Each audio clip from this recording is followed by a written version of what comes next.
आप देख रहे हैं मेरे द्वारा किए जा रहे तरल सिमुलेशन है।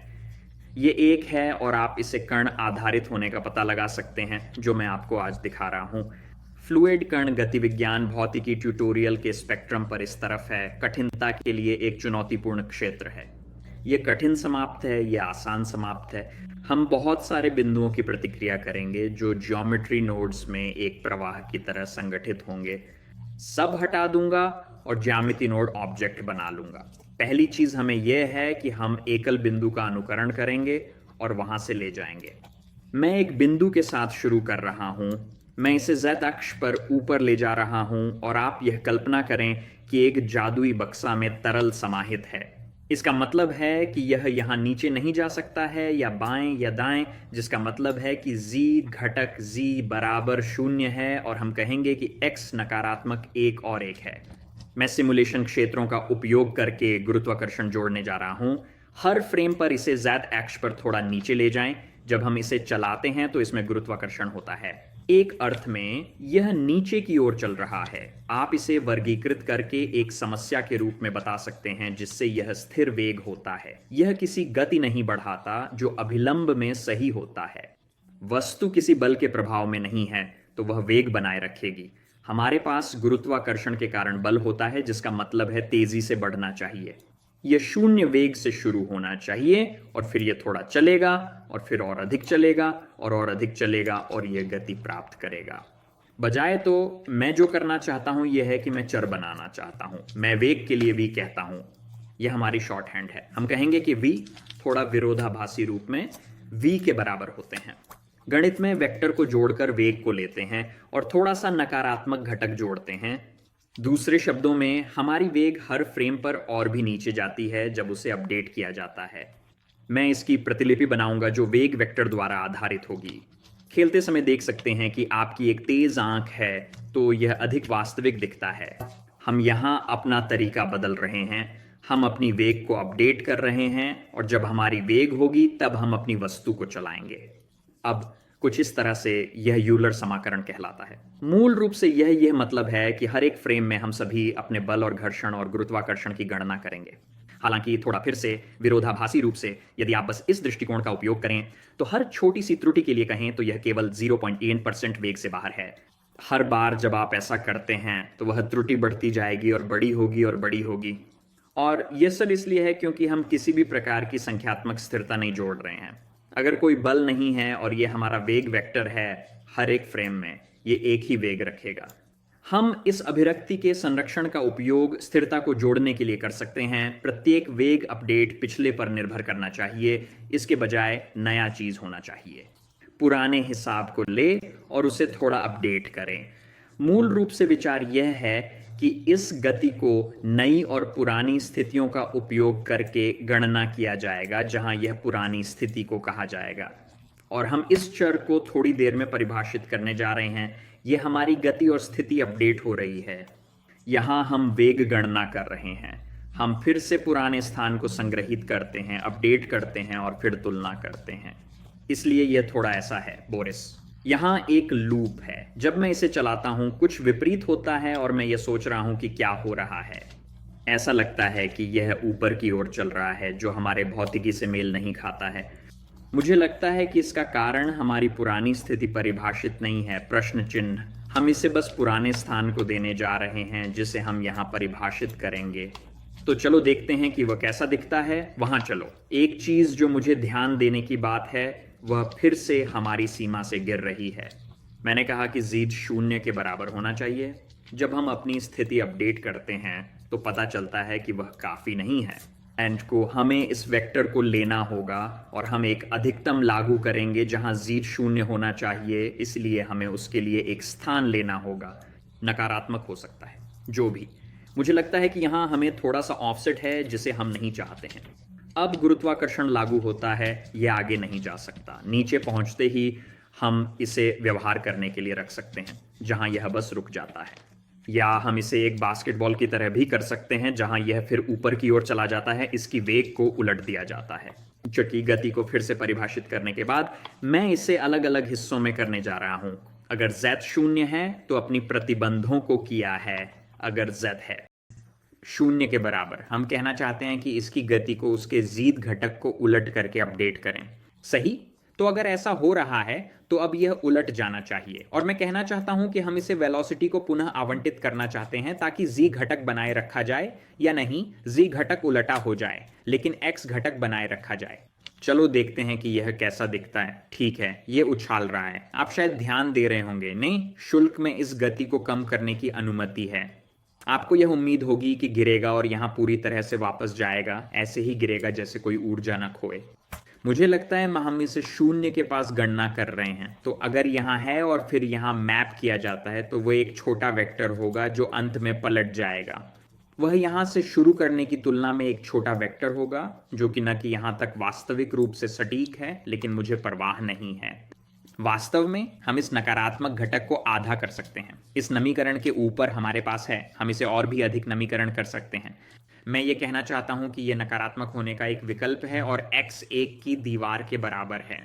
यह नकारात्मक एक से छोटा नहीं हो सकता क्योंकि यह अधिकतम लेगा और फिर हमें न्यूनतम भी लेना चाहिए।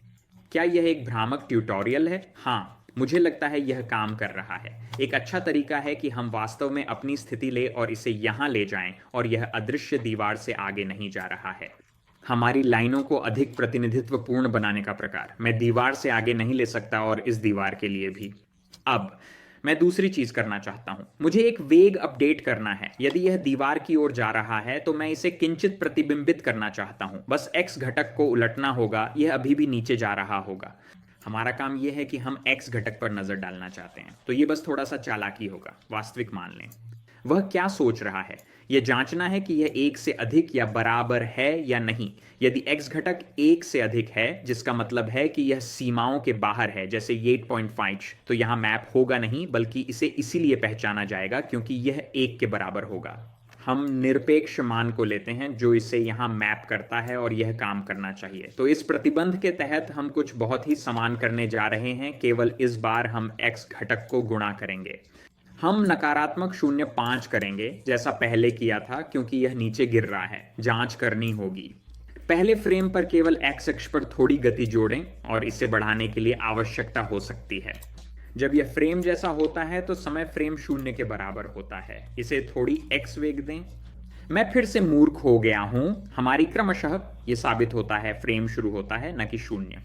मुझे आशा है कि यह सही है। मैंने इसे टेस्ट नहीं किया है। चलो लड़के, बेशक आप देखेंगे वह यह है कि हमें घर्षण की कमी है। तो चिकनी, हम कुछ ऐसा कर सकते हैं जहां हम कह रहे हैं कि अगर आप जमीन को छू रहे हैं तो अपनी वेग कम करें, यह आपके लिए बेहतर होगा। हम ये कह सकते हैं हर जगह घर्षण लागू करें। फ्रेम पर आप कहां भी हो मायने नहीं रखता।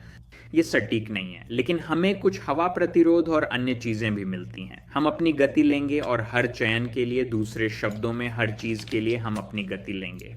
हम इसे x, y और z पर स्केल कर रहे हैं। इसे 1 से छोटा होना चाहिए। यदि यह 0 है तो इसकी गति का 10% खो जाता है। देखते हैं कि यह कैसा दिखता है। यह अधिक घर्षण है। 2% को मारने की कोशिश। टेस्टिंग जारी रख सकते हैं। कई बिंदुओं को प्रारंभ करेंगे। मेष लाइन का उपयोग करने जा रहा हूं। केवल बिंदुओं को ही रखना चाहिए। तो हम मेष से बिंदु करेंगे। वास्तव में अभी केवल 2 होंगे। वे दोनों गुरुत्वाकर्षण के साथ व्यवहार कर रहे हैं और थोड़ा अलग ढंग से उछल रहे हैं। फिर से हम इस गणना कैसे कर रहे हैं? वह बिंदु जिस पर मैं बात कर रहा हूं दूसरे से गुजर जाते हैं। यदि हम अपने तरल को कणों से बना रहे हैं तो इन सभी H2O अणुओं को एक दूसरे से संपर्क नहीं होना चाहिए। और यहां हम अभी तक अंतिम हिस्से तक पहुंच रहे हैं जो एक दूसरे के साथ संघर्ष का है। मैं चाहता हूं कि आप यह कल्पना करें कि हर एक बिंदु का अपना त्रिज्या हो। वास्तव में इस त्रिज्या संख्या द्वारा हम उस त्रिज्या को बदल सकते हैं। यदि वृत्त एक दूसरे को छू रहे हैं तो ये आपस में संपर्क में हैं। सवाल है, हम उसके अनुरूप कार्यवाही कैसे करें? संघर्ष से बचने का तरीका है कि हम ये ओवरलैप सोचें। हम उन्हें ओवरलैप नहीं करते, कैसे बनाते हैं? हम उन्हें अलग कर देते हैं। आप नीचे के कण को नीचे की ओर हिला सकते हैं ताकि वे मात्र छू रहे हों और इस तरह से हैं। या फिर अधिक स्थिरता के लिए मैं केंद्र बिंदु पर देखने जा रहा हूं और मैं हर एक को आधे रास्ते ले जाने वाला हूं। यदि हम इन 2 बिंदुओं की ओर देखें या किसी भी 2 बिंदुओं की ओर देखें तो उनके बीच एक दूरी होती है। वे किस स्थिति में लगभग टकरा रहे हैं? चुंबन स्पर्श की तरह। यह दूरी है जिसे आप देख सकते हैं कि यह वास्तव में इस वृत्त के 3 गुना है। यह त्रिकोण के 3 गुना है। दूसरे शब्दों में, यदि यह दूरी 2 गुना त्रिज्या से अधिक है तो वे संपर्क में नहीं हैं। अगर छोटा है तो वे टकरा रहे हैं। मैं क्या कर रहा हूँ, ये थोड़ा सा एक शॉर्टकट है। मैं निकटतम नोड के सूचकांक का उपयोग करूंगा। ये हमें बताएगा कि ये अपने अलावा सबसे नज़दीकी बिंदु है। अगर हमारे पास तीसरा बिंदु होता तो नज़रअंदाज करेगा, क्योंकि यदि 3 कणों का संपर्क हो रहा है तो हम पहले वाले को संभालेंगे जो संभवतः सबसे नज़दीक होगा। मैं इसकी स्थिति का मूल्यांकन करना चाहता हूं और फिर मुझे उनके बीच की दूरी पता चाहिए। तो मूल स्थिति और निकटतम स्थिति के बीच की दूरी, जिसे हम अभी केवल गणना कर सकते हैं। हम कैसे जानेंगे कि यह द्विगुण त्रिज्या से कम है? वास्तव में हमारे पास वास्तु है। तो मैं इस त्रिज्या को लेकर 2 से गुणा करने जा रहा हूं और मैं एक से दूसरे को घटाना चाहता हूं। यदि यह 0 से कम हो तो इसका अर्थ है कि 2 गुना त्रिज्या दूरी से अधिक होती है। इस शर्त के तहत जब एक कण किसी वस्तु के कुछ दूरी के भीतर होता है तो मैं उसे आधे रास्ते धकेलना चाहता हूं इंटरसेक्शन पॉइंट से। विशेष रूप से यदि यह हमारा मूल कण है और यह हमारा नया कण है तो यह वास्तव में एक महान नोटेशन है। यदि यह हमारा मूल कण है और नया कण है, हमें तुलना कर रहे हैं। मूल कण से वेक्टर चाहिए क्योंकि यह उसे सही दिशा में धकेलेगा। हम चाहते हैं कि इसे और गहराई से चौराहे में न ले जाएं। दूसरे शब्दों में, मैं निकटतम की स्थिति से स्थिति की गणना करना चाहता हूं। फिर सवाल है, हमें कितना धक्का मारना चाहिए? सही, हमें कितने मात्रा में स्केल करना चाहिए? मुझे लगता है कि ये 2 बार त्रिज्या मात्रा में से दूरी कम करनी चाहिए, जो एक सकारात्मक संख्या होनी चाहिए। ठीक है, क्योंकि हमारे पास विपरीत है। हमारे पास दूरी 2 त्रिज्या है जिसे हम 2 में बांटना चाहते हैं और इसे भी उलट देना है। मैं सोच रहा हूं कि चलो हम नकारात्मक 2 से विभाजित कर दें, यही हमें ऑफसेट करना चाहिए। तो मैंने जो किया है, मैंने इस डायगोनल रेखा में कुछ बिंदु बनाए हैं। इसे स्थानांतरित करें ताकि कोई प्रतिबंध ना हो। देखते हैं कि क्या होता है। सभी उछल रहे हैं, गिर रहे हैं। हाँ, लगता है कि स्पर्श नहीं करने का प्रयास कर रहे हैं। सही, अन्यथा वे ओवरलैप हो जाते। मैं दबाव बढ़ाना चाहता हूं, इसलिए मैं उन्हें 15 से 15 कर दूंगा, क्योंकि वे निश्चित रूप से मिलते हैं। फिर मैं त्रिज्या को नीचे ले जाना चाहता हूं। चलो देखते हैं कि यह कैसे प्रतिक्रिया करता है। तो हमने दांव बढ़ा दिया है। ठीक है, तो आप अंत की ओर देख सकते हैं। वे अलग होने का प्रयास कर रहे हैं, लेकिन आप देख सकते हैं कि वे बस नहीं कर सकते। हमारा काम क्या है? हमें अपनी, मैं इसे हमारी प्रतिबंध कहेंगे, लेना है। तो मैं वास्तव में इस वेग अपडेट धारा को अलग करने जा रहा हूं, इसलिए मुझे उसकी कोई आवश्यकता नहीं है।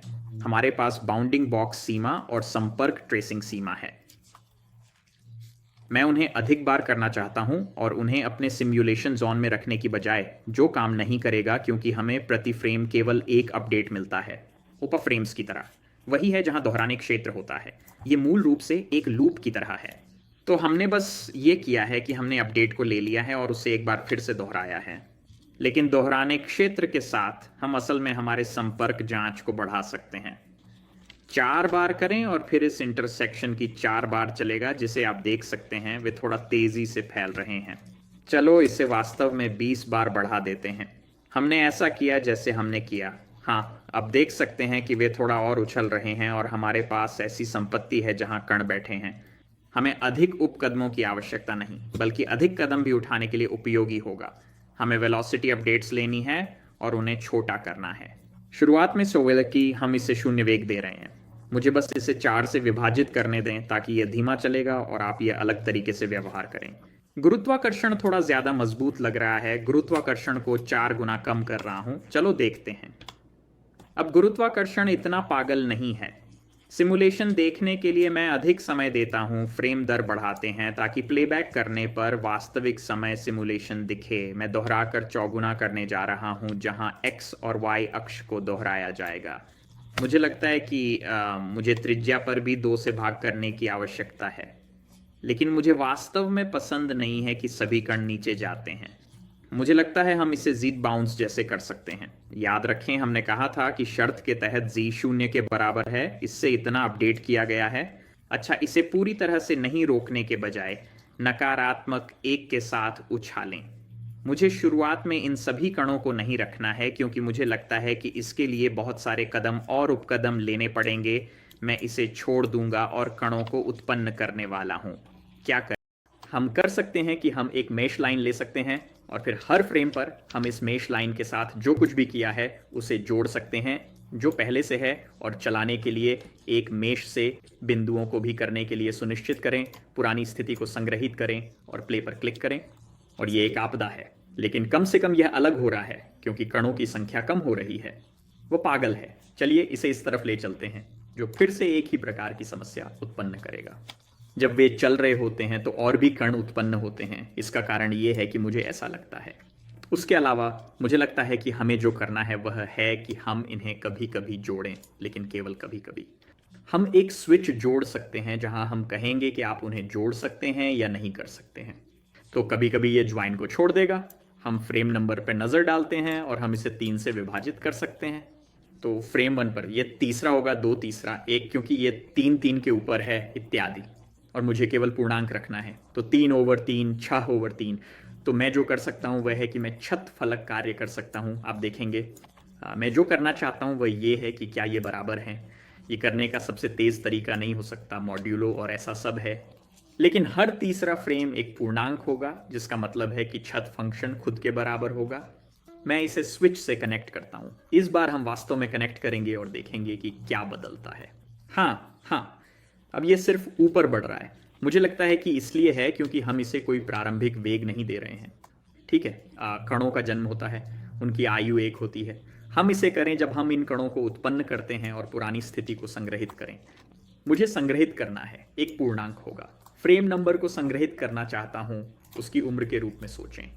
कुछ 45 फ्रेम प्राप्त, कुछ 29 प्राप्त, और ये 3 के गुणक होना चाहिए। और जो मैं करना चाहता हूं वह यह है कि मैं इस प्रारंभिक स्थिति में वेग चीज को करना चाहता हूं जब फ्रेम चीज के बराबर नहीं होता है, बल्कि जब यह हमारे नामित गुण के बराबर होता है। तो उम्र और वहां जाओ। ठीक है, हमारे पास प्रारंभिक वेग है, ये बहुत अधिक स्थिर लग रहा है। जब हम इस चरण पर होंगे हम क्या कर सकते हैं, मैं इसे सिम के रूप में बस बुला सकता हूं। हम सिमुलेशन नोड्स पर जा सकते हैं और इसे बेक कर सकते हैं, जो इसे चलाने से ज्यादा तेजी से हिसाब लगाएगा। अगली चीजों में करने के तरीके का एक प्रकार इस सीमा स्थिति की छुटकारा पाना है, लेकिन यह भी करना है कि कण छोटा करें ताकि यह कम से कम एक बिंदु समूह की तरह न दिखे, जो बेशक ऐसा ही है। सिमुलेशन को साफ करने की जरूरत है, पिछला चलेगा। अब हमने वह कर लिया है। हम ऑफसेट ले सकते हैं और 2 में विभाजित कर सकते हैं। उन्हें साथ में पैक करके विस्फोट संबंधित होगा। त्रिज्या को 2 से विभाजित कर रहे हैं। हाँ, यह धीमा हो रहा है। अगर मुझे अनुमान लगाना पड़े तो यह घर्षण के कारण है। याद रखें, यह घर्षण वास्तव में प्रभावित करता है। हर फ्रेम पर 2% खो रहा है। जब हमारे पास अधिक फ्रेम होंगे तो यह अधिक बार होगा। दिलचस्प तरीके से आप 1 सेकंड में देखेंगे, तरल पदार्थों से उपयोग करते हैं। इन एडीज ऑफ घूमते व्यवहारों की शुरुआत हो रही है। इन दीवारों के लिए थोड़ी सस्ती सुधार की बात है। हम सिमुलेशन सेटिंग्स बदल सकते हैं, हम इसे बदल सकते हैं। याद। मुझे लगता है कि हम इसे सुनिश्चित करने के लिए त्वरित तरीका है कि सिमुलेशन के अंत में, हाँ, ये जुगाड़ है कि हम निशानों को हटा सकते हैं। हमें उस स्थान को देखना है जहां अवशेष मान 1 के बराबर होता है और उन्हें हटा दें जो इसे हटा देंगे। यहाँ पहले और बाद में है। नीचे की स्तर के साथ भी वही काम कर सकते हैं अगर यह पसंद नहीं है। इसलिए हमें देखना होगा कि जी घटक कितना है। मुझे ऐसा लगता है ये बिल्कुल 0 के बराबर होगा। तो यहाँ पहले और बाद में है। प्रारंभिक वेग बहुत अधिक है, इसलिए वर्तमान के बल के खिलाफ लड़ना थोड़ा मुश्किल होता है, जो उस स्थिति के तहत भी वास्तविक है। लेकिन क्योंकि वर्तमान बहुत मजबूत है, मैं इसे और कमजोर नहीं बना रहा हूं। यह अंतिम परिणाम है। नहीं देखा है, शायद इसे और संवादशीलता की आवश्यकता है। देखते हैं कि हमें क्या मिलता है। ठीक है, मुझे ये पसंद है। मैंने फ्रिट को कम किया। ठीक है, शायद ये थोड़ा ज्यादा है। मुझे बस गति जोड़ने दें। हम एक और करने जा रहे हैं, 2 लेंगे। अभी तक इसे नहीं देखा है। आशा है कि यह बेहतर है। ये मुझे याद नहीं है कि मैंने क्या बदला था। चलो चलते हैं।